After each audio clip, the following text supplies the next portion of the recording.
This story dates back to when I served in the Air Force, stationed at a base in Louisiana. Although I won't mention the name of the base, many might recognize it from the details. After being stationed there in 2006, I heard numerous horror stories. One tale was about a man in a top hat who roamed a long, narrow dirt road near a storage area. Another was about a crazed man who, after being hit by a patrol car, fled into the woods. However, my story is entirely different. On my second night on duty, an experienced airman told me about a little girl who had died while the storage area was under construction. She was playing on one of the structures her father was working on when she fell and lost her life. Although the story didn't make much sense, it still terrified me, especially when the airman took me to the exact spot where it happened.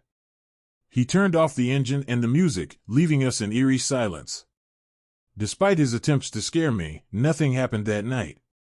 3 years later, I was assigned to patrol that very spot. The storage area was mostly shut down, except for a few sections requiring physical checks. My partner and I had a cattle truck for patrol as our usual vehicle was under maintenance. This detail might seem trivial, but it becomes important later. We were scheduled to perform 3 random checks that night and had completed 2 without incident. Around 4 a.m., we decided to do the final check. Accessing the area required passing through 2 large gates, which took a long time to open. My partner drove while I used a flashlight to check the locks on each structure. We reached Echo Street, where the little girl's story was set. Everything was fine until we turned down Echo Street. Suddenly, the noise of our truck and the faint radio seemed to fade, and an unsettling silence took over.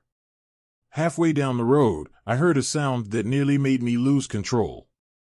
It was a moaning, distressful sound, like the girl from The Grudge.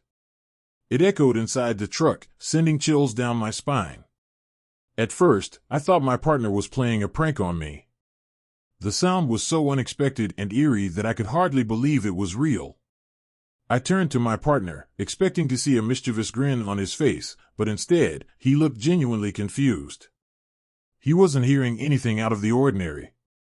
My heart pounded in my chest as I tried to make sense of what I was experiencing. We continued driving, the uneasiness growing with each passing second. The road seemed to stretch on forever, shrouded in darkness and silence. The only light came from our truck's headlights, casting long shadows that danced menacingly around us.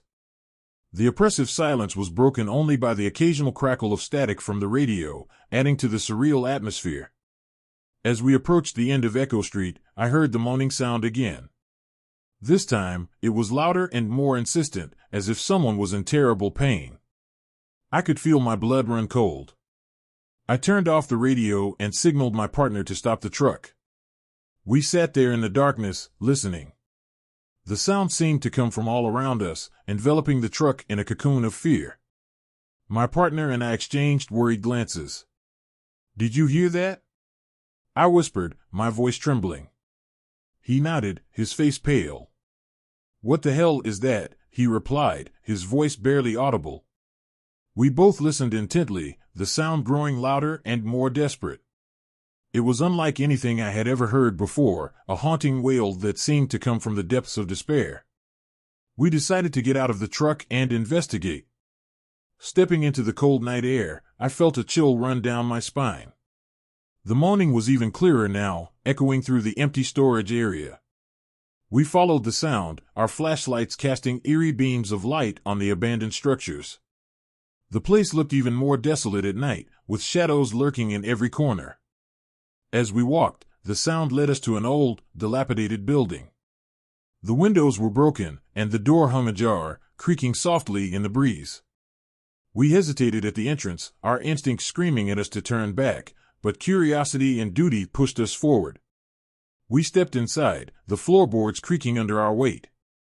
The interior was dark and musty, filled with debris and old equipment. The moaning sound was now almost deafening, reverberating off the walls.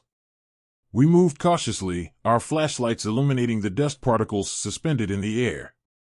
As we reached the center of the room, we saw something that made our blood freeze. In the middle of the room, a faint, ghostly figure of a little girl stood.